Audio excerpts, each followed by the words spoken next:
बच्चों, एक बार फिर आपका हमारे ऑनलाइन एजुकेशन चैनल में स्वागत है। बच्चों, हम जो लास्ट वीडियो में चर्चा कर रहे थे, भारत के जैव मंडल निचयों की चर्चा कर रहे थे। जीव मंडल जो नीचे होते हैं उनकी हमारे द्वारा चर्चा की जा रही थी। और लास्ट वीडियो में हमने एक तो नीलगिरी जीव मंडल नीचे क्षेत्र की चर्चा की थी और दूसरा हमने उत्तराखंड के अंदर जो नंदा देवी जीव मंडल नीचे क्षेत्र मिलता है उसकी चर्चा की। देखो, ये जो मैप आपके सामने है इसके माध्यम से आपको भारत के जो मुख्य जीव मंडल नीचे हैं उनको दर्शाया गया इस मैप के अंदर। सबसे पहले देखिए, आप ऊपरी भाग में आपको उत्तराखंड राज्य के अंदर एक जीव मंडल नीचे क्षेत्र दिखाई दे रहा है, इसका नाम है नंदा देवी। आपको मैपिंग के दृष्टिकोण से ऐसे मैप तैयार करने हैं, उनको ध्यान रखना है। उत्तराखंड के अंदर आपको नंदा देवी दिखाई दे रहा है सबसे उत्तर में। भारत के सबसे दक्षिण की ओर आ जाओ, यहाँ आपको मन्नार की खाड़ी दिखाई दे रहा है, अगस्त मलाई दिखाई दे रहे हैं और एक नीलगिरी दिखाई दे रहा है। इस नीलगिरी की भी हम हमारे लास्ट वीडियो में चर्चा कर चुके हैं। मध्यवर्ती जो भारतीय भाग है वहाँ पर भी आपको जीव मंडल नीचे दिखाई दे रहे हैं। इसमें आपको पंचमढ़ी दिखाई दे रहा है, अचनकमर अमरकंटक दिखाई दे रहा है। ये दोनों की दोनों मध्य प्रदेश के अंदर हैं। इधर आपको सिमलीपाल दिखाई दे रहा है, सुंदरवन दिखाई दे रहा है, ये बंगाल की खाड़ी के अंदर है। सुंदरवन वाला जो भाग है पश्चिम बंगाल के अंदर है। मानस जो है असम के अंदर है। इधर आपको नौकरिक दिखाई दे रहा है और डिब्रू साइकोवा दिखाई दे रहा है। और ऊपर अरुणाचल प्रदेश में देखिए आपको दिहांग दिबांग दिखाई दे रहा होगा। तो ये भारत के ऐसे कुछ महत्वपूर्ण जीव मंडल नीचे क्षेत्र हैं जिनको भारत में जीवों की सुरक्षा के दृष्टिकोण से महत्वपूर्ण माना गया है। और ये आपके सामने हमने एक तालिका के माध्यम से पूरी की पूरी लिस्ट प्रदर्शित की है, जिसको देखकर आप भारत के जो पूरे जीव मंडल नीचे क्षेत्र हैं उनको स्थिति को जान सकते हैं कि कौन सा तो जीव मंडल नीचे क्षेत्र है, उसकी स्थापना कब हुई थी और उसके अंदर कौन कौन से क्षेत्र को शामिल किया जाता है। तो सबसे पहले हम देखो, नीलगिरी की हम चर्चा कर चुके हैं ऑलरेडी वीडियो में।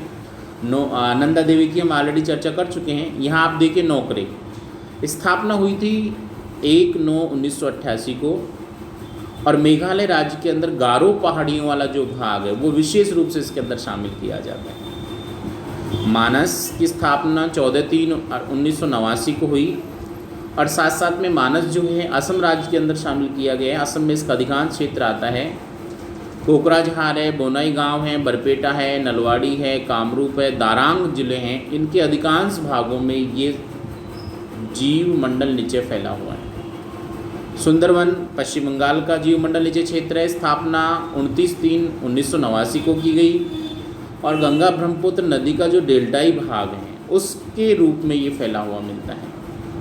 मन्नार की खाड़ी 18/2/1989 को तमिलनाडु के अंदर शामिल किया जाता है और रामेश्वरम द्वीप से लेकर दक्षिण में कन्याकुमारी तक वाला पूरा का पूरा जो भाग है वो मन्नार की खाड़ी जीव मंडल क्षेत्र के रूप में शामिल किया गया है। इसमें से हम सुंदरवन की और मन्नार की खाड़ी दोनों की आगे जाके विस्तृत चर्चा करने वाले हैं। ग्रेट निकोबार अंडमान निकोबार द्वीप समूह का जीव मंडल नीचे क्षेत्र है। 6/1/1989 को इसकी स्थापना की गई थी और अंडमान निकोबार के जो सबसे दक्षिणी द्वीप हैं उन पे ये फैला हुआ मिलता है। सिमलीपाल उड़ीसा का जीव मंडल नीचे क्षेत्र है। 28/7/1997 को स्थापना की गई थी। इसकी स्थापना 21 से 1994 में की गई थी और उड़ीसा के मयूरभंज जिले में फैला हुआ मिलता है। डिब्रू साइकोवा असम के अंदर है। 2/9/1998 को 28/7/1997 को स्थापना की गई और डिब्रूगढ़ और तिनसुकिया जिलों में फैला हुआ मिलता है। दिहांग दिबांग अरुणाचल राज्य के अंदर है। 2/9/1998 को इसकी स्थापना की गई थी और सियांग और देबांग जो जिले हैं उनके अंदर इसका अधिकांश भाग फैला हुआ मिलता है। पंचमढ़ी मध्य प्रदेश का जीव मंडल नीचे क्षेत्र है। 3/3/1999 को स्थापना की गई थी और बैतूल है, होशंगाबाद और छिंदवाड़ा जो जिले हैं उनका अधिकांश भाग इस जीव मंडल नीचे क्षेत्र की श्रेणी में शामिल किया जाता है।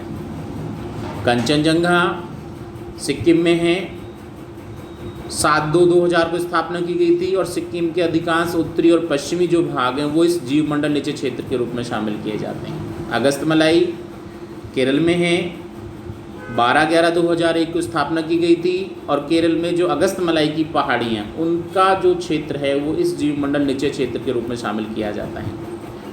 अचनकमर अमरकंटक जो जीव मंडल क्षेत्र है मध्य प्रदेश के अंदर फैला हुआ है, 30/3/2005 को स्थापना की गई।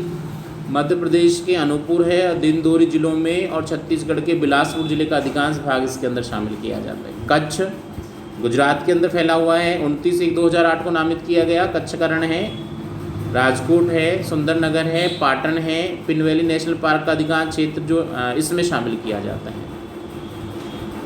ठंडा रेगिस्तान चर्चा करें, हिमाचल प्रदेश के अंदर मुख्य रूप से फैला हुआ देखने को मिलेगा। इसमें पिनवेली का क्षेत्र है, चंद्रपाल है, सारियो, किब्बर वन्य प्राणी जो अभ्यारण्य है वो इसके क्षेत्र के रूप में शामिल किए गए हैं। शेष अचलम यदि हम चर्चा करें तो पूर्वी घाट में शेष अचलम की पहाड़ियों और आंध्र प्रदेश की चित्तूर तथा कुडुप्पा जिलों के रूप में फैला हुआ मिलता है।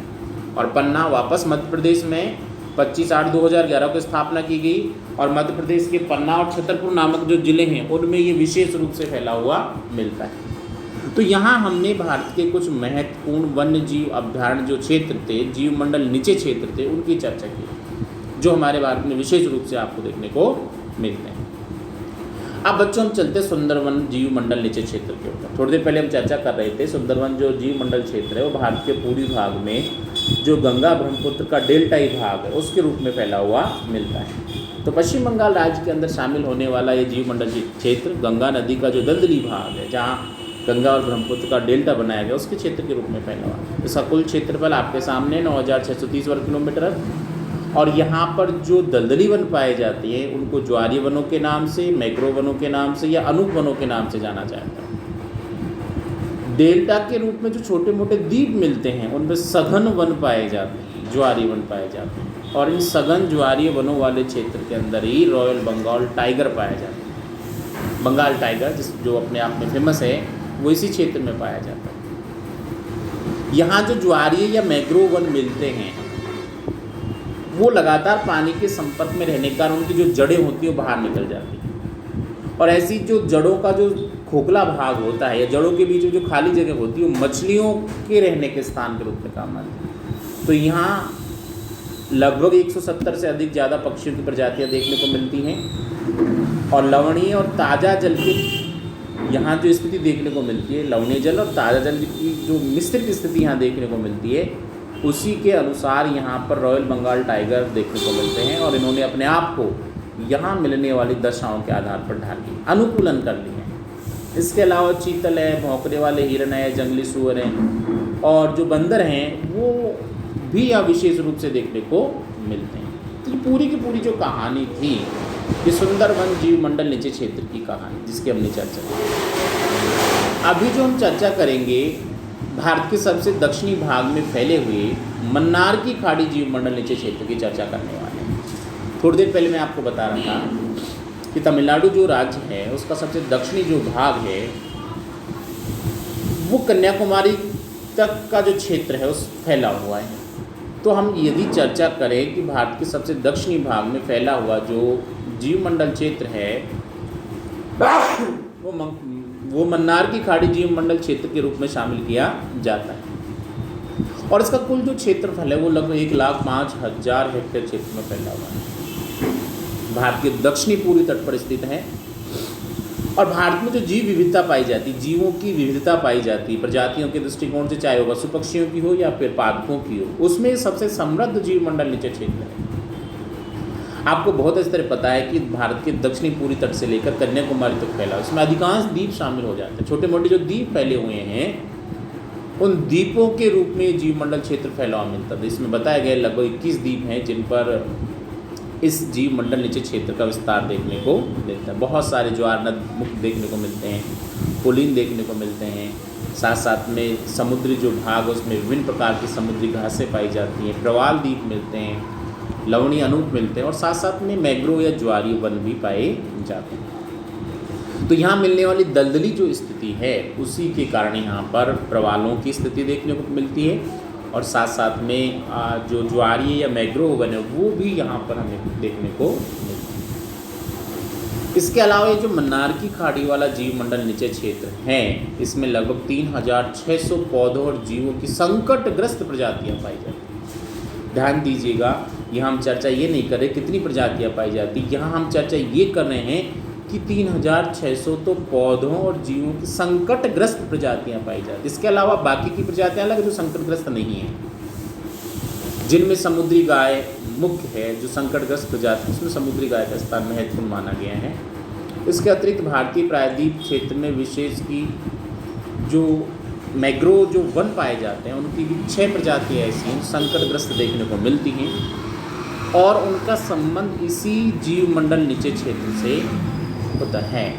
तो बच्चों, ये हमारे भारत के अंदर जो अलग अलग प्रकार के जीव मंडल नीचे क्षेत्र थे जो जीवों की सुरक्षा के दृष्टिकोण से स्थापित किए गए थे, उनकी हमने एक छोटी सी चर्चा की और यहीं जाकर हमारा वनस्पति संबंधी जो अध्याय था वो समाप्त होता है।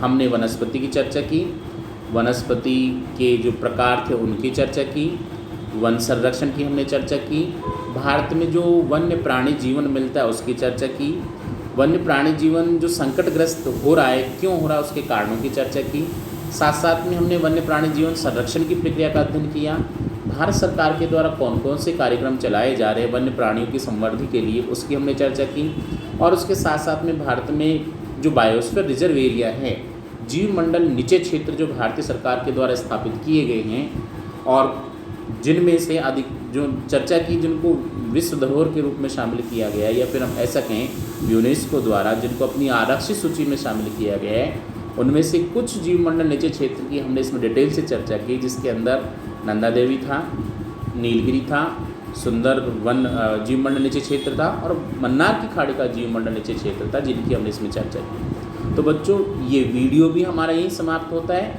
और साथ साथ में ये अध्याय भी हमारा यहीं समाप्त होता है। नेक्स्ट अध्याय में एक नए टॉपिक के साथ में हम फिर आपसे मिलेंगे। तब तक के लिए आप सभी को बहुत बहुत धन्यवाद।